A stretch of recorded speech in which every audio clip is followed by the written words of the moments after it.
तो again in जो 12 मैं अनुसूचियों के बारे में पढ़ाया, एक बार हम इसको संक्षेप में देख लेते हैं। भारतीय संविधान में कुल अनुसूचियों की संख्या कितना बताया मैंने बाबू? तो वर्तमान समय में कितने हैं? 12। भारतीय संविधान में कुल अनुसूचियों की संख्या है कितना? 12। ठीक है ना। आते हैं, देखो ये सब मैंने आपको नोट्स में लिखाया है, ठीक है। अब आपको यहाँ पर मैंने रिवीजन के तौर पर एक बार फिर से मैं आपको संक्षेप में बता देता हूँ। आरंभ में जब संविधान लागू हुआ तब कुल अनुसूचियों की संख्या थी 8, ठीक है ना। वर्तमान समय में कुल अनुसूचियों की संख्या है 12, ठीक है ना।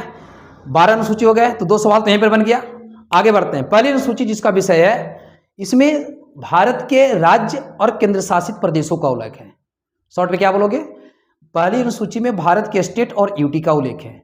दूसरी अनुसूची में जो है सो अगर एक शब्द में अगर व्याख्या करना चाहें तो मिलने वाले वेतन भत्ते और पेंशन का उल्लेख है। किसको मिलने वाले वेतन भत्ते और पेंशन? जो संविधान के महत्वपूर्ण संवैधानिक पदों पर बैठे हुए हैं, देश के राष्ट्रपति, उपराष्ट्रपति, लोकसभा अध्यक्ष, ठीक है ना, राज्यसभा का सभापति, राज्यसभा के सदस्य, इन सबों को मिलने वाले वेतन भत्ते और पेंशन का उल्लेख है।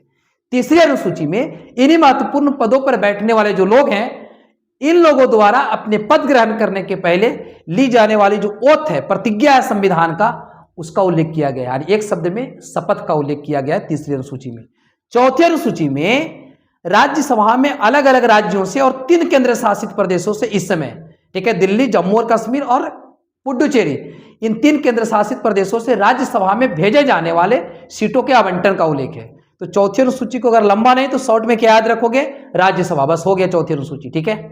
और 5वीं अनुसूची में जो है सो हमारे देश की जो अनुसूचित और अनुसूचित जनजाति वर्ग है उसके प्रशासन और नियंत्रण का उल्लेख किया गया है, ठीक है ना, 5वीं अनुसूची में। और 6ठी अनुसूची में जो है हमारे देश के नॉर्थ ईस्ट के जो 4 राज्य है, जिसका मैंने ट्रिक आपको क्या बताया? ममता। एम से मेघालय, ए से असम, टी से त्रिपुरा, सॉरी एम से फिर मेघालय, फिर मिजोरम, और टी से हो गया त्रिपुरा। MAMTA 6, मिजोरम, असम, मेघालय और त्रिपुरा, इन 4 राज्यों के जो है सो प्रशासन और नियंत्रण का उल्लेख किया गया है 6ठी अनुसूची में। 7वीं अनुसूची के बारे में मैंने आपको बताया कि 7वीं अनुसूची में जो है सो बड़ा इंपॉर्टेंट और 12 अनुसूचियों में सबसे महत्वपूर्ण अनुसूची यही है। कारण क्योंकि हमारे यहाँ जो 2 महत्वपूर्ण प्रकार की सरकारें हैं, केंद्र सरकार और राज्य सरकार, इन दोनों ही सरकारों के बीच में स्पष्ट रूप से जो शक्तियों का विभाजन किया गया है वो किया गया है 7वीं अनुसूची में 3 सूची बना करके। ये 3 सूचियां हैं, संघ सूची जिसको अंग्रेजी में यूनियन लिस्ट बोलते हैं, राज्य सूची जिसको अंग्रेजी में हम लोग स्टेट लिस्ट बोलते हैं, और समवर्ती सूची जिसको अंग्रेजी में हम लोग कॉन्करेंट लिस्ट बोलते हैं। इन 3 सूचियां बना करके जो है सो दोनों ही सरकारों के बीच में जो है सो स्पष्ट रूप से उसके शक्तियों का विभाजन किया गया है, ठीक है ना।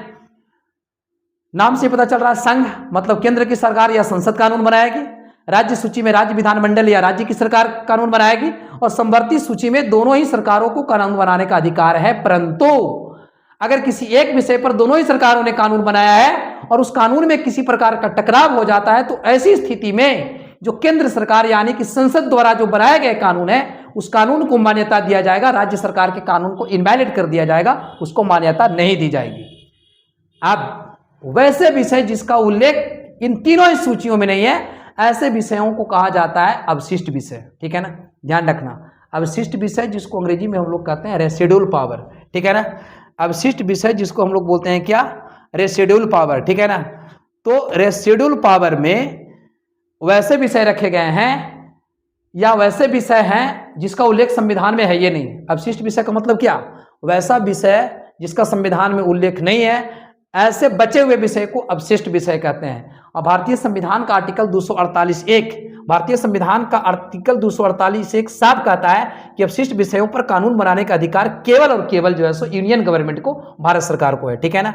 देखो यहाँ पर इसी में शॉर्ट में परिभाषा लिखा गया है, वैसा विषय जिसकी चर्चा संविधान में नहीं है उसको अवशिष्ट विषय कहा जाता है, ठीक है। तो ये हो गया 7वीं अनुसूची। अब आते हैं 8वीं अनुसूची। 8वीं अनुसूची के बारे में मैंने पढ़ाया कि 8वीं अनुसूची की अगर एक लाइन में अगर व्याख्या करने बोले तो इसमें कह सकते हो कि 8वीं अनुसूची में 22 भाषाओं का उल्लेख किया गया है। आरंभ में जब संविधान लागू हुआ तब कुल भाषाओं की संख्या थी 14। वर्तमान समय में इस 8वीं अनुसूची में कुल भाषाओं की संख्या है 22, यानी 8 भाषा जो इसमें बढ़े हैं, अलग अलग समय में संविधान को संशोधन करके 8 भाषाओं को जोड़ा गया है, ठीक है ना। इसमें पहली भाषा जो जुड़ी है वो है, का नाम है सिंधी, ठीक है ना। तो सिंधी भाषा को 21वां संविधान संशोधन करके 1967 में जोड़ा गया। 3 भाषा को, जिसको हम लोग शॉर्ट ट्रिक में बोला KMN याद रखने के लिए, कोंकणी, नेपाली और मणिपुरी, ये 3 भाषा को जोड़ा गया 71वां संविधान संशोधन करके 1992 में। और ये 4 भाषा को MSDB, महेंद्र सिंह धोनी याद रखो, ठीक है ना, मैथिली, संथाली, डोगरी और बोडो, ये 4 भाषाओं को MSDB शॉर्ट ट्रिक हो गया, 92वां संविधान संशोधन करके जो है सो 2003 में जोड़ा गया। ये जितना भी मैं सब कुछ बोल रहा हूं ना, ये सब सवाल है। जैसे पूछेगा कि 4 भाषा MSDB के अंतर्गत जो मैथिली, संथाली, बोडो और डोगरी है, ये 4 भाषा को किस संशोधन द्वारा जोड़ा गया? तो आपको ध्यान रखना है कि 92वां संविधान संशोधन, ठीक है ना। तो इस प्रकार से आरंभ में इस सूची में 14 विषय थे। वर्तमान समय में जो है इस सूची में विषयों की जो संख्या थी वो थी 14, वर्तमान समय में हो गया कितना? 22। अब आते हैं 9वीं अनुसूची। 9वीं अनुसूची का जो विषय था, 9वीं अनुसूची को जो है सो प्रथम संविधान संशोधन अधिनियम 1951 द्वारा जोड़ा गया है, ठीक है ना। 9वीं अनुसूची को प्रथम संविधान संशोधन अधिनियम 1951 द्वारा जोड़ा गया। 9वीं अनुसूची का जो विषय है उसको अगर एक शब्द में व्याख्या करना कहे तो आपको इतना बोलना है, भूमि सुधार। तीसरा सवाल बनेगा 9वीं अनुसूची में आरंभ में कितने विषय थे? इसका उत्तर हो जाएगा 13। वर्तमान में कितने विषय हैं? तो 284। 9वीं अनुसूची से जुड़ा हुआ जो महत्वपूर्ण चीज है वो आपको ध्यान रखना है कि 9वीं अनुसूची में जो विषय रख दिए गए उस पर सरकार किसी भी पार्टी का हो, किसी भी व्यक्ति का हो, 9वीं अनुसूची में रखे गए विषयों को हटा नहीं सकती है, समाप्त नहीं कर सकती है। इतना ही नहीं, 9वीं अनुसूची में रखे गए विषय को किसी अदालत में भी चुनौती नहीं दिया जा सकता है, ठीक है ना। इस बात को ध्यान रखना है, ठीक है ना।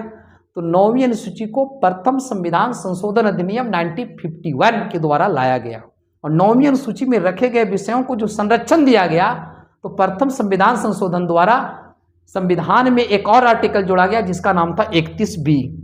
तो 31B के तहत 9वीं अनुसूची में रखे गए विभिन्न कानूनों को संविधान के अनुच्छेद 31B के तहत संरक्षण प्राप्त है, ठीक है ना, और इसको अदालत में चुनौती नहीं दिया जा सकता है। परंतु 1973 के केशवानंद भारती मामले में सुप्रीम कोर्ट ने कहा कि 9वीं अनुसूची में रखे गए विषयों से अगर नागरिक अधिकारों का हनन होता है तो ऐसी स्थिति में 9वीं अनुसूची के रखे गए विषयों को भी अदालत में चुनौती दिया जा सकता है। एक और महत्वपूर्ण विषय, आरक्षण 9वीं अनुसूची का विषय नहीं है। हालांकि लंबे समय से इस बात की डिमांड की जा रही है कि आरक्षण को, रिजर्वेशन को 9वीं अनुसूची में रखो, लेकिन आज तक किसी सरकार ने इसको, आरक्षण को जो है सो 9वीं अनुसूची में नहीं रखा है। अगर रख दिया जाएगा तो आरक्षण को लेकर के कभी भी किसी व्यक्ति को डर नहीं रहेगा। क्यों? क्योंकि 9वीं अनुसूची में आया तो ये जगह है कि यहां पर आके फंस जाता है, अगर बाद फिर निकलता नहीं है कोई चीज, ठीक है ना।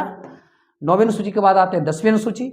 10वीं अनुसूची का जो विषय है वो दल बदल है और 10वीं अनुसूची को संविधान में 52वां संविधान संशोधन 1985 के द्वारा जोड़ा गया था, ठीक है ना। आरंभ में इस 10वीं अनुसूची के तहत दल बदल लाने का मुख्य उद्देश्य मैंने आपको बता दिया कि जब 1-2 विधायक किसी पार्टी के सिंबल पर जीतता था, बाद में कुछ पैसे और मंत्री पद की लालच में उस पार्टी को छोड़ करके दूसरी पार्टी में चला जाता था, तो जिस पार्टी से जीता उस पार्टी के लिए मुसीबत खड़ी हो जाती थी और सरकार गिर भी जाती थी। तो ऐसी स्थिति में सरकारों के लिए और प्रत्येक दलों के लिए एक चिंता का सबब बन गया। तो अंत में 1985 में दल बदल के लिए एक स्पेशल जो है सो 10वीं अनुसूची संविधान में लाया गया और कहा गया कि अगर 1-2 व्यक्ति अगर एक पार्टी को छोड़कर दूसरी पार्टी में जाता है तो ऐसी स्थिति में उसकी सदस्यता रद्द हो जाएगी, जहां से यानी को विधायक या सांसद है वो समाप्त हो जाएगा।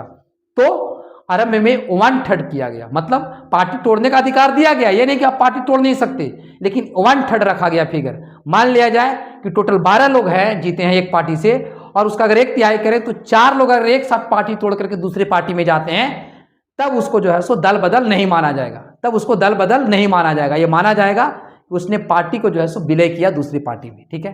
बाद में 1/3 की फिगर को बढ़ा दिया गया और इसको बढ़ाने के लिए संविधान में 51वां संविधान संशोधन 2003 में लाया गया और इसके तहत दल विरोधी कानून को जो है सो बढ़ा करके कितना किया गया? 2/3, ठीक है। तो ये था 10वीं अनुसूची। और 11वीं और 12वीं अनुसूची को मैंने आपको बताया कि 11वीं अनुसूची और 12वीं अनुसूची, 11वीं अनुसूची का जो विषय है वो विषय है आपका जाकर के क्या? ग्राम पंचायत। 11वीं अनुसूची का जो विषय है वह है आपका ग्राम पंचायत। तो 11वीं अनुसूची और 12वीं अनुसूची इन दोनों को 1992 में जो है सो 11वीं अनुसूची को 73वां संविधान संशोधन द्वारा और 12वीं को सटल 74वां संविधान संशोधन द्वारा 1992 में जोड़ा गया। 11वीं अनुसूची का विषय है ग्राम पंचायत, 12वीं अनुसूची का विषय है शहरी निकाय, ठीक है ना। ग्राम पंचायत को 29 विषय दिए गए हैं और शहरी निकाय को 18 विषय दिए गए हैं, ठीक है ना। तो अगर आप इस वीडियो को अगर आप देख करके जहां पर आपको लगते है कंफ्यूजन हो तो आप हमें बता सकते हैं कि यहाँ पर सर समझ में नहीं आया, मैं उन चीज़ों को सरल तरीके से बताने का प्रयास करूँगा आपको, ठीक है ना। और मेरी ये कोशिश रही कि इस अनुसूची नाम का जो चैप्टर था इससे कोई सवाल आपका छूटे नहीं, और मेरा प्रयास यही रहा है, ठीक है। धन्यवाद।